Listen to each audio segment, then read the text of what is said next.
Hello students, आज हम लोग पढ़ने वाले हैं स्टोक्स थ्योरम के बारे में। तो चलिए आइए स्टार्ट करते हैं। देखिए, सबसे पहले तो जो स्टोक थ्योरम था उसका जो नाम है वो स्टोक थ्योरम क्यों पड़ा था। जॉर्ज गैब्रियल स्टोक्स जो थे वो एक साइंटिस्ट थे जिन्होंने स्टोक्स थ्योरम को क्या किया था, डिराइव किया था। इनके नाम पर ही इस थ्योरम का नाम स्टोक्स थ्योरम है। आपके एग्ज़ाम में आएगा तो आप अगर ये 2 लाइन ऐड कर देंगे तो आपका आंसर जो है वो ज़्यादा इनरिच हो जाएगा। ठीक है, देखिए अब सबसे पहले इसका स्टेटमेंट पढ़ते हैं, ठीक है, कि डेफिनेशन क्या बोल रहा है। तो the Stokes theorem states that the surface integral of the curl of a function over surface bounded by a closed surface is equal to the line integral of the particular vector function around that surface. ठीक है, means यहाँ पे जो लिखा हुआ है वो basically यही है कि जो सरफेस इंटीग्रल ऑफ कर्ल ए होता है वो बेसिकली क्या होता है, line integral of vector A के इक्वल होता है। ठीक है, देखिए सबसे पहले तो हम ये जान लेते हैं कि स्टोक्स थ्योरम की जो ज़रूरत है वो क्यों पड़ी है।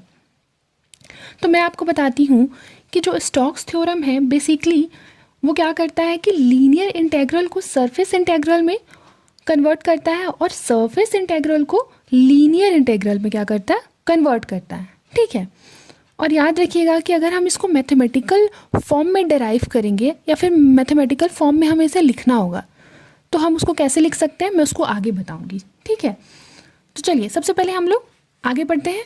आप देख सकते हैं वीडियो में कि we can say the flux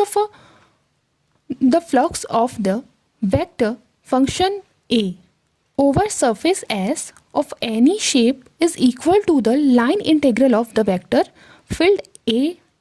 ये है जो वेक्टर फील्ड A बार जो मैंने यहाँ लिखा है, ठीक है, वो बेसिकली वेक्टर फील्ड को शो कर रहा है। फिर है over the boundary C of surface. Basically आइए हम इसको एक ड्राइंग से समझते हैं।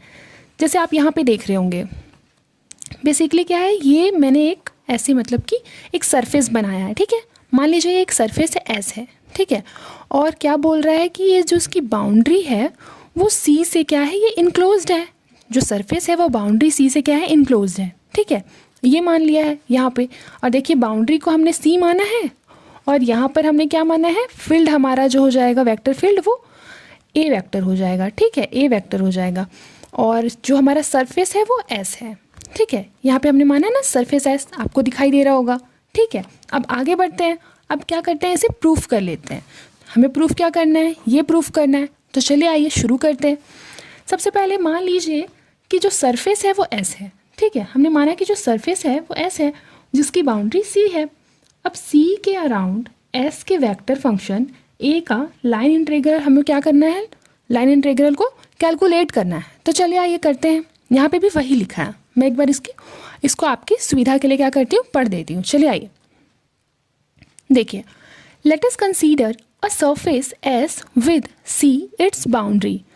Let us calculate the line integral of the vector function A around the boundary C of that surface S. ठीक है, जो मैंने अभी आपको बताया वही लिखा है, आप एग्जाम में ऐसे लिख लीजिएगा। ठीक है, अब आगे बढ़ते हैं। लिखा है the line integral of A around the boundary of surface S. ठीक है, तो उसको हम कैसे लिख सकते हैं, मैंने आपको बताया ना, ये हमारा जो है ये हमारा लाइन इंटीग्रल है। ठीक है, किसका, तो ये हमारा है बाउंड्री सी का। ठीक है, और ए हमारा क्या है, वेक्टर फंक्शन है। ठीक है, और ये लाइन इंटीग्रल है, दैट्स वाई हमने एक यूज़ किया है। ठीक है, अभी आगे चल के जैसे कि हमारा देखिए ये हमारा सरफेस इंटीग्रल शो कर रहा है। ठीक है, इसलिए हमने यहाँ क्या लिया है, डबल लिया है, क्योंकि हमारा सरफेस के बारे में, और सरफेस का जो एरिया होता है उसमें लंबाई की होती है और चौड़ाई भी होती है, इसलिए बेसिकली इसमें हमने 2 यूज़ किया है।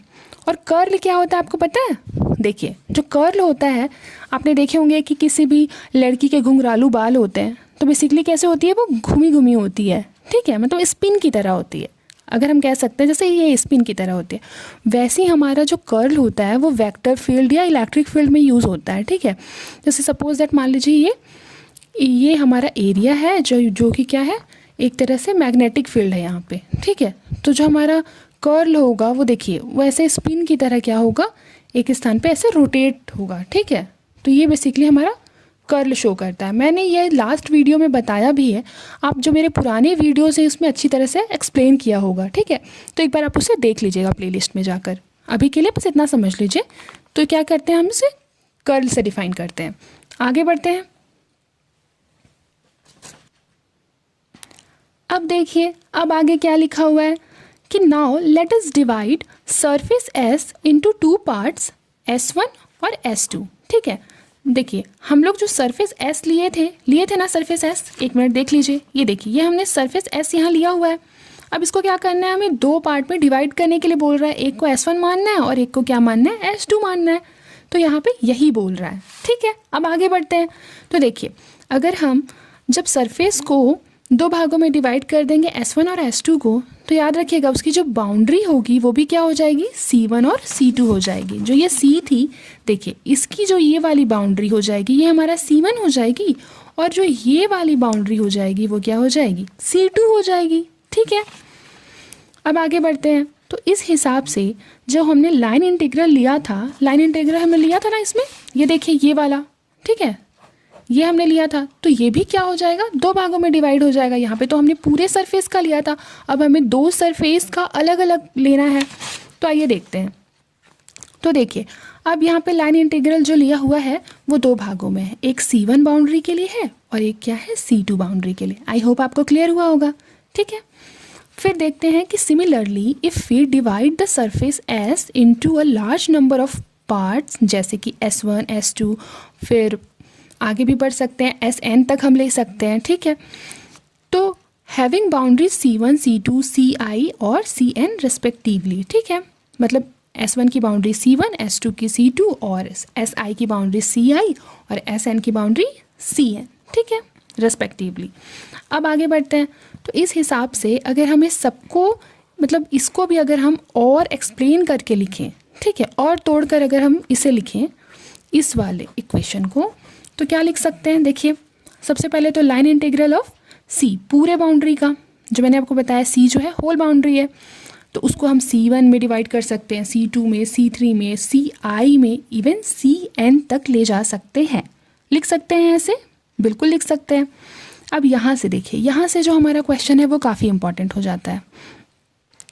आपने देखा होगा कि जब हम कोई भी डेरिवेशन सॉल्व करते हैं और हमने मतलब बेसिकली बहुत सारे समेशन किए हुए रहते हैं, अगर हमें उसे एक साथ लिखना है तो हम क्या करते हैं, समेशन का साइन यूज़ करते हैं, बिल्कुल। अब यहाँ पे क्या है, i is equal to 1 tends to n, ठीक है। देखिए 1 से लेकर i के वैल्यू कहाँ तक जा रहा है, n तक जा रहा है, इसलिए हमने क्या किया है, ये लिमिट यूज़ किया है, ठीक है। अब हमें क्या लिखना है, अब हमें i के फेवर में क्या लिखना है, पूरा जो अपना समीशन किया हुआ है, ठीक है, क्योंकि ये i तक है, दैट्स वाई हम इसे A.dri लिखे हैं, ठीक है।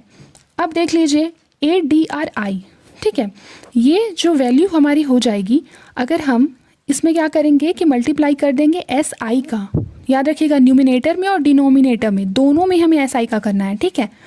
ये कोई मामा मौसा का घर नहीं है कि अकेले SI आया और खा के चला गया, ठीक है, ताली दोनों हाथों से बजती है, तो बिल्कुल वैसे ही हमें दोनों और बराबरी का वो करना है, ठीक है। अब आगे बढ़ते हैं। देखिए यहाँ से ये क्वेश्चन बहुत इंपॉर्टेंट है कि यदि हम लिमिट में जो हमारा n होगा टेंस टू इन्फिनिटी हो जाएगा और SI टेंस टू 0 हो जाएगा, तो हमारा क्या होगा, वैल्यू जो हो जाएगा, पहले तो अगर हम यहाँ 0 रखेंगे तो ऊपर वाली वैल्यू क्या हो जाएगी, इन्फिनिटी हो जाएगी, और अगर हम n को भी इन्फिनिटी रखेंगे तो भी इन्फिनिटी हो जाएगी। तो इस सेंस में जो हमारा वैल्यू हो जाएगा बेसिकली क्या हो जाएगा, वो बहुत ही छोटा वैल्यू हो जाएगा। तो इस सेंस में हम क्या कर सकते हैं कि SI को 0 मान लेंगे और ये वाला जो वैल्यू हमारा हो जाएगा वो बेसिकली क्या हो जाएगा, जैसे देखिए ये SI को हटा के अगर हम इतना का वैल्यू लेंगे तो वो बहुत छोटा होने की वजह से क्या हो जाएगा, curl A dot n cap हो जाएगा। और आपको पता होना चाहिए कि जो n कैप है बेसिकली हमने इसे क्यों यूज़ किया है यहाँ पे, क्योंकि n कैप का जो वैल्यू होता है वो क्या होता है, 1 होता है, ठीक है। तो इसीलिए हमने क्या किया है, इस इक्वेशन को बेसिकली क्या किया, बैलेंस किया है इसकी हेल्प से। अब देख लीजिए इसका वैल्यू हमने यहाँ अगर पुट कर दिया तो हमारा क्या हो जाएगा वैल्यू, तो हमारा जो वैल्यू हो जाएगा वो हो जाएगा A dot dr surface integral of a curl A n cap ds, ठीक है। देखिए आपको लग रहा होगा कि ये एस आई कहाँ गया, अगर इसका वैल्यू जो है वो हमारा कर्ल ए एन कैप है तो एस आई कहाँ गया। तो देखिए समीशन का साइन हटने से जो यहाँ पे सरफेस इंटीग्रल हमने लगाया है और एस आई है तो बेसिकली वही हमारा क्या हो जाएगा, डी एस में चेंज हो जाएगा। ठीक है, क्योंकि हमने सरफेस इंटीग्रल में चेंज किया है ना, पहले तो वो हमारा क्या था, लीनियर इंटीग्रल में था, तो इसीलिए एस आई जो हमारा है वो डी एस फॉर्म में हो जाएगा। ठीक है, आई होप आपको क्लियर हो रहा होगा। अब देख लीजिए, अब हम लोग डायरेक्टली हमारा प्रूफ हो जाता है कि जो vector A dot D R है वो हमारा surface integral curl A D S के क्या हो जाएगा, इक्वल हो जाएगा। ये प्रूफ हो जाता है। और देखिए सबसे पहली बात, आपको लग रहा होगा कि यहाँ एन कैप कैसे हट गया। तो देखिए जब हमारा स्केलर और वेक्टर, मतलब स्केलर और वेक्टर जो हमारा क्वांटिटी होता है, अगर वो मल्टीप्लाई होता है तो वेक्टर क्वांटिटी बनता है। इसीलिए आपने नोटिस किया होगा कि पहले ये क्या था, स्केलर फॉर्म में था। ठीक है, और फिर बाद में क्या, देखिए सबसे पहले मैं आपको बता रही थी स्केलर और वेक्टर वाला। ठीक है, तो यहाँ पे ये स्केलर क्वांटिटी था और ये हमारा क्या था, यूनिट वेक्टर था। तो स्केलर और यूनिट वेक्टर जब मिलते हैं तो हमारा क्या होता है, वेक्टर क्वांटिटी बनता है, जो कि यहाँ बना था। ये हमारा हो जाएगा यूनिट वेक्टर। मैं एक बार आपके समझाने के लिए यहाँ लिख देती हूँ, ये हमारा यूनिट वेक्टर हो जाएगा और ये हमारा क्या हो जाएगा, स्केलर हो जाएगा। और ये दोनों जब मल्टीप्लाई होंगे तो हमारा क्या बनेगा, बिल्कुल सही, ये हमारा वेक्टर क्वांटिटी बनेगा। इसी कारण की वजह से क्या हुआ है, यहाँ पे A vector dot D S vector हुआ है। ठीक है, आई होप आपको समझ में आया होगा। अब ये प्रूफ हो गया। अगर हम इसे मैथमेटिकल टर्म में लिखेंगे तो हम कैसे लिख सकते हैं, तो मैं आपको पहले ही इस पीछे बता रही थी ना कि जब मैथमेटिकल टर्म में हम यूज़ करते हैं तो ये हम कर्ल की जगह ये वाला साइन यूज़ करते हैं। ठीक है, तो ये हमारा क्या हो जाएगा, मैथमेटिकल टर्म में हो जाएगा। इस तरह से ये प्रूफ हो गया। अगर ये वीडियो आपको हेल्पफुल लगी होगी तो हमारे चैनल को सब्सक्राइब करना ना भूलें।